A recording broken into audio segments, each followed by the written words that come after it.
mushy buns, sitting too long before being served, and losing that classic nostalgic appeal. White Castle is a legendary eatery recognized by many, yet that doesn't guarantee the chain wins over every diner. If you enjoy classic American fare, a standard hamburger shouldn't be cause for concern. Yet White Castle's sliders manage to buck many of the usual expectations for this iconic sandwich. The buns alone illustrate the point. While the tiny rolls are soft and springy, and the company even leases bakeries to supply its more than 300 locations nationwide, they've developed a reputation for going soggy, thanks to frequent complaints about their texture. Much of the frustration can be traced back to White Castle's cooking method. Unlike a typical fast food burger that's grilled separately, these sliders are steamed. The meat and onions cooked together in one pan, and then the buns are added on top. Instead of assembling components at the end, the entire sandwich is built in one seamless step. This technique creates a rich, savory flavor and gives the patties a tender, cushiony feel. The trade-off, however, is that the buns can become overly soft, sometimes verging on falling apart, by the time they reach the takeout bag. Onions are a favorite topping that many burger enthusiasts simply can't pass up. About those tender little White Castle burgers. Those little itty-bitty grilled onions that just explode in your mouth like flavor crystals every time you bite into one. On the flip side, their bold umami punch can easily overwhelm, which helps explain the loud criticism White Castle sometimes faces. Critics argue that the chain doesn't treat onions as a subtle enhancement to its sliders. They're unavoidable, seeping through the soft bun and thin patty. With the original slider, the chain's flagship offering, strands of onion appear in nearly every bite you manage to get down. Aside from a lone pickle that's been a staple for decades, that sharp umami is often the dominant flavor in these tiny burgers. Much like the much-maligned buns, the culprit is largely White Castle's cooking method. The onions are spread in a thick layer on the griddle so that when the beef squares are placed on top, both cook at the same time. The result is a burger infused with the unmistakable aroma of onion, intense and potent, not exactly to everyone's taste.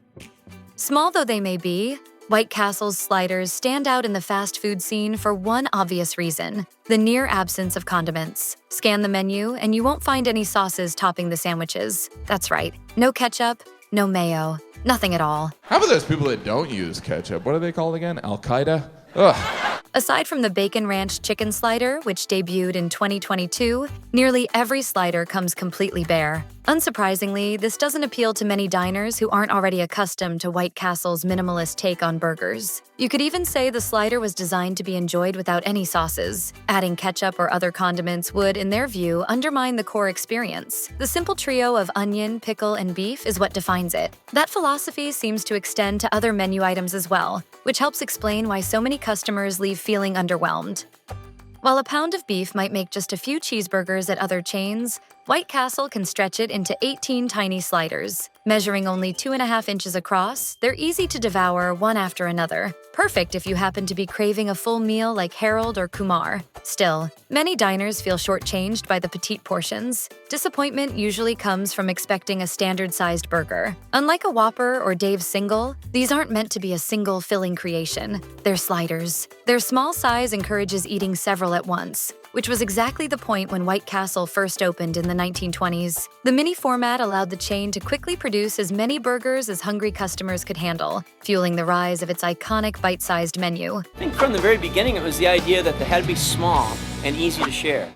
White Castle offers crinkle-cut fries, mozzarella sticks, onion rings, and chicken rings that look fine on paper, but a quick look online shows plenty of critics aren't impressed. Sites like Franchise Chatter and YouTuber Luke Foods both slammed the fries, calling them bland, under-seasoned, and lacking the crispiness you'd expect from a proper fry. Does that mean everyone feels this way about White Castle? Not at all. Still, the criticism has some merit if you check the ingredient list on the chain's website. The fries and hash browns don't appear to get any special seasoning. The first ingredients are just raw potatoes and vegetable oil, along with preservatives. It's easy to see why they leave so many diners underwhelmed.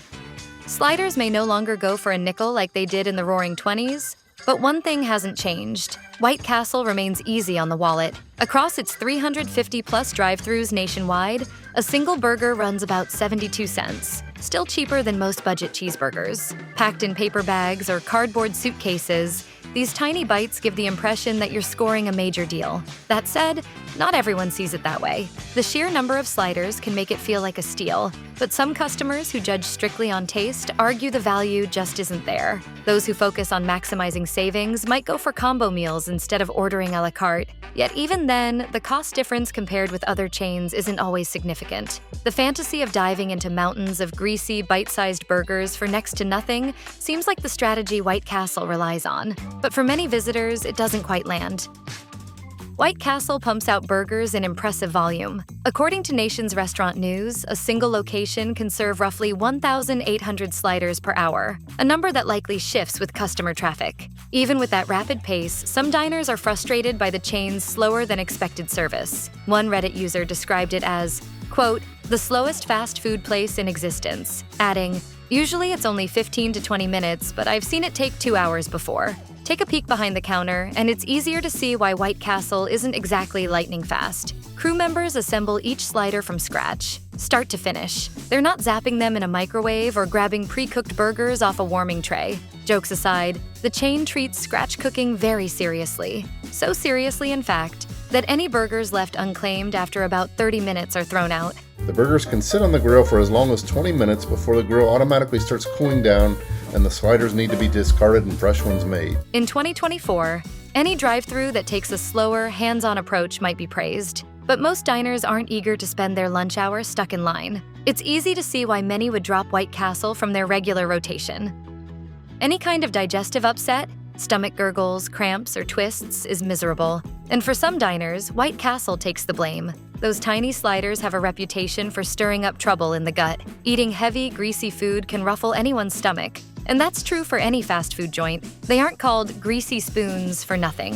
White Castle isn't alone in this, but a Reddit Ask Me Anything with an employee sheds light on why the chain might make it worse. Steam. Steaming the burgers draws moisture from both the beef and the bun, and with the patties being high in fat, the resulting grease mixes with the juices, coating the slider in oil. Another potential culprit behind your stomach's rebellion? The onions, which contain a sugar molecule known to trigger digestive discomfort. For many, just looking at White Castle's food is enough to make them wince. While it's not exactly fair to judge a burger solely by its appearance, it's hard not to when the beef looks oddly gray and the buns seem to ooze grease the moment you pick them up. Location can play a role in these less than appetizing experiences. White Castle doesn't franchise, but it's widely known that some stores have crews better trained at producing palatable food. A poorly run kitchen can turn even the smallest slider into a gut-wrenching ordeal. Otherwise, experiences vary. Even loyal fans of the white and blue chain might struggle with a bite of soggy bread clinging to gray, lackluster meat.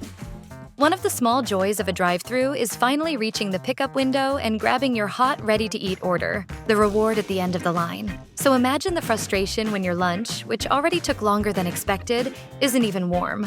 This seems to be a surprisingly common gripe among White Castle customers. Of course, White Castle isn't the only chain occasionally serving lukewarm food. No one has time to put every takeout spot on trial. But the issue seems unusually persistent here. A look at the company's food safety facts online points to a likely cause: the avoidance of heat lamps. White Castle doesn't artificially reheat its food. Unless a burger is kept on the stove awaiting an order, it won't touch another heat source until it's boxed up, letting it sit in its own steam. The result? A fresher slider, perhaps, but one that arrives disappointingly cool, chilling not just the meal, but the goodwill of diners as well.